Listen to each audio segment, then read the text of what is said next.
Ayan, ito mga kalapats, papakita natin bawat isang ibon natin. Ayan. So ito na lang yung mga panglaban natin. So ito, stock breeder po natin to mga. Pero kasama sa suppliers natin. So nasabay ko lang sila.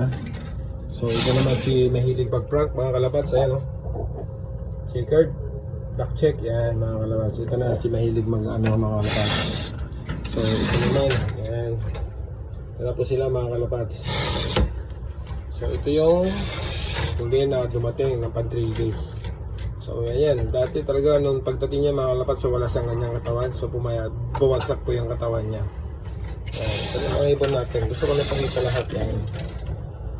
Ito na yan, makita niyo mga balipon niya mga kalapats. So, nagpupulpo siya nandun sa ano nila, yung sa pagpak nila mga kinis. So. Ayan. Ayan mga kalapats. So. Ayan yung tungtungan po nila.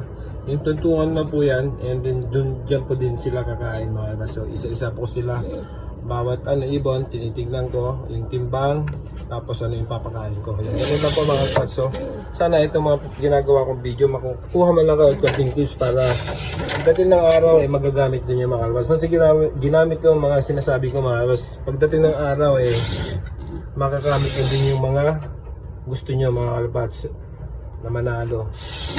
So para pagdating nga maigi na kayo, hindi na kayo mahirapan para mag-condition, para magano yung pag-training sa ibon. So tulad ng sinasabi ko sa inyo na ayun mga kalapats, so may nakinig sa akin sa aking pagbibideo. So grabing pasalamat niya sa akin. Yung gusto niya mangyari sa buo na pagkakalapati natupad na mga kalapats. So ayan, proud ako sa kanya. At least yan, yung sipag niya, nanonood sa akin ng aking mga vlog saka reels. Yun, nagkabunga mga kalapats. So kung marunong kang makinig, may mapapala ka. Once nagmamagaling ka, wala ka nang maalam, ay gugulong ka. Yan ang tawag doon mga kalapats. Yan ang mga sinasabi natin. So, ito na yung mga alak ng embrig natin mga kalapats. So ito na yung 4 years bago nakabalik. So maganda na po yung katawan niya. So di ko po na binababa sa breeding area na sa stock breeder natin mga kalapats. So naglulugan naman po siya. Yan. Ito mga sinabi, tuloy sinabi ko, kung marunong kang makinig, may mapapala ka. Kung di ka marunong makinig, ay gugulong ka. Yan sabi ko. Kung meron kang diskarte na bawat subo ka ng subo, pakain ka ng vitamins. Ang vitamins mo mga kalapats hindi basta-basta gagamit ka na ng mga vitamins na kailangan alamin mo kung ano epekto yung bawat vitamins na papakain mo mga kalapats. Once na hindi maganda po yung epekto ng natin, alam na, ibig sabihin yan, mag-o-off po yung ibon natin. So ito na mga kalapats. Yan, ito yung maamo sa akin mga kalapats. Ito na po siya. O, napakagandang ibon, small medium. So ito naman yung kalawang natin. Yan. So kasabay po nito yung pangatlong araw. So ito na po yung mga natin, mga stock breeder po natin na Jansen mga kalapats. So pure Jansen po to. So ito naman halo po to. So ano to?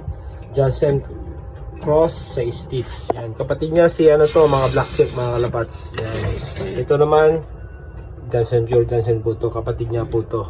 Yan, nesmate po niya. Andun po yung isa. So isa lang po. So ito, Stitch din po to, Stitch Jansen. So ito yung pinakakantay ko ng mga ibon ko na talagang hiniwalay ko to. Ito kasi mga producer ko ng ibon. Dito ako nagsimula nag-ibon. At saka dito rin ako nakapagpauwi ng 300 km sa series mga kalabas. So dalawang beses po yun, 2013 saka 2014. So itong line na to isa lang po, except lang kay 7-Eleven mga kalapas. So 7-Eleven susubukan natin yung niya, bloodline niya mga kalapas. So pero ang iano ko sa kanya, i-crocus ko sa Jansen ko mga kalapas. So ito yun. So ito yung black check na to mga kalapas. Itatay niya yung white. So ito naman kasunod po to. Ito naman po yung magulang niya. Ayan mga kalapas. So yung pangatlo mga kalapas, ito yun din ang magulang niya. So ito magulang niya yung puti mga kalapats. Kaya ito yung ibon ko na nag-showbird kami ni mentor mga kalapats. So yan, ito Ito yung lahat ng pinanggalingan. Dito po lahat ng galing mga linyada. So yung magulang po nito kasi namatay na po mga kalapats. So ito lang nabuhay. So dalawa sila magkapatid. Tapos meron pa silang kapatid, dalawa din. So apat po yung ano ko na bago namatay yung magulang po nito mga kalapats. So yung pagkana po nito, sila po nagbigay po sa akin na ano yung 2013, 2014. Yung kapatid niya. Pero hindi siya next mate mga kalapats. Yan. So mas magulang po yung hen. So ito na po yung napulot natin napulot yung kaibigan natin sa 7-Eleven. Kaya ang pangalan po niya ay 7-Eleven mga kalapats. So gagawin na natin siyang breeder na soon for next winter. Yan mga kalapats. So ito na yung mga ibon natin. So kaya dyan ko nilagay sila para makita natin kung maganda ba yung mga droppings nila. Kung dito sila sa labas, din natin makikita bawat droppings ng bawat ibon. So at least yung bigat ng katawan nila, so malalaman po natin. So pwede natin bawasan kung ipapatukan natin sa kanila. Once na maganda naman po siya, so magdadagdag tayo. Magbabawas at saka magdadagdag bawat ibon. Yan ang pinakamaganda kasi dito. Ganito yung mga ano dito mga kalapats. Si Mentor ganyan ginagawa niya. Kaya malaking bagay na nakilala ko si Mentor mga kalapats. So talaga totoo lang, inaamin ko wala akong ka-idea dito sa mga pag-iibon na to. Dahil ang alam ko lang sumali sa kasi dati na elementary pa ako mga kalapats. Talaga naman lumalaban ako sa mga street fight, street race, yan ganyan. So ayan, dyan na yung mga takbuhan, kantsawan. So napaka-excitement talaga yung pag-iibon. Kaya hanggang dito nadala ko yung pag-iibon ko mga las dahil sa sobrang hilig ko talaga. So ito na sila. Yan.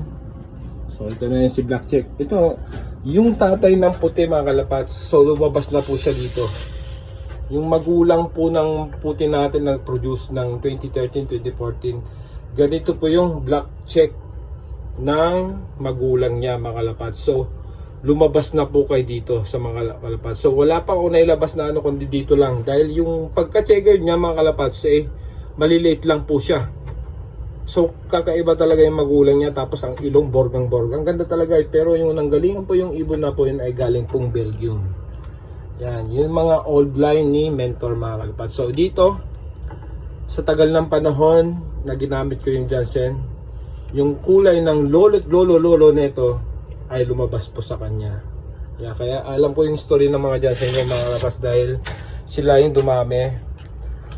Ito yung kapatid ng natin 2014. Yan, saka 2013. Yan. Ito na lang natira yan. So same sila once na ganyan, lumabas ng black. Yan ang maano natin. Sabihin natin may isip, matalino. Yan. Sa homing talagang hindi nagpapahuli ito mga kalapats, mga ganyang kulay. Kaya nakikita nyo mga iniipon ko mga Jansen ko, Black Check. Yan. Tapos yung sa wings niya merong kulay isang itim. Yan, sinasabi ko. So ayan, ito sa Adam naman to kapatid. Yung magulang po na ito, kapatid ng puti natin. So ito pure Jansen to mga kalapats. Yan. So ito na yan. Yung pinagkakantay niya mga kalapats. Ang anak ni Ampon, pangalawa siya. Nung nag-toss tayo ng 45 km, so magkasabay po to sa kay Embrick mga kalapats. Yan, magkasabay ito. Tapos hindi po yan. Yun, nasa na yung brown natin. Yan, ito yung first drop natin. So all the rest ang umuwi ng next day, ito next day. Yan, next day po yan. So third day, ito mga kalapats, yan umuwi. Saka yun, nandun mga kalapats. Yan. Saka ito. Saan pa yung isa? Tatlo po yan At saka yung brown. Yan, yung brown. Pangatlong araw. Yan, madalawa na yan. Saka itong checkered na ito mga kalapats. Pangatlong araw dumating. All the rest, yung iba, ito yung pangalawang araw, isa lang. Tapos yung lahat na ay dumating ng po siya ng time na binitawan po sila. Yan. Yan ang kagandahan. So makikita mo yung hindi nakarating, ibig sabihin nun, yung talino niya ay wala po. Mahina po yung memory po ng ibon. Talagang hanggang doon lang yung kaya ng ibon natin. Kahit sabihin natin, doon na lahat. Ang kailangan ng ibon ay talino, mga kalapats. So yung pinagkakapa po natin sa katawan nila ay gagamitin po nila sa pang nilang tawid dagat.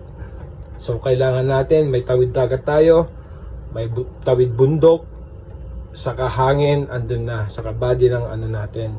Pero pinaka-importante yung talino ng ibon. Yan, may sinabi ko. Saka linyada. Basta may linyada yung ibon mo, nag-produce siya. Hindi natin. Nag-produce siya ngayon, sa next na pero hindi pa siya magpo-produce. Pero umaabot pa siya ng 3rd, 4th, 5th, yan, hanggang 6 yan mga kalapats. So hanggang dito na mga kalapats. So ino ko lang yun. Sana yung mga sinasabi ko, kung gusto nyo man, ay nyo, papasalamat ako. Pero nagpapasalamat ako sa taong mga nanonood ng aking vlog. So in-apply nila sa mga paano ginagawa ko sa mga ibon ko. So in-apply nila, so nagbunga mga kalapats. Kung sinasabi ko, marunong kang makinig, may mapapala ka. Kung hindi ka nakikinig, gugulong ka. Yan. So hanggang dito na lang natin tatapusin yung video natin. Yan, hanggang dito na lang mga kalapats. Okay. Peace.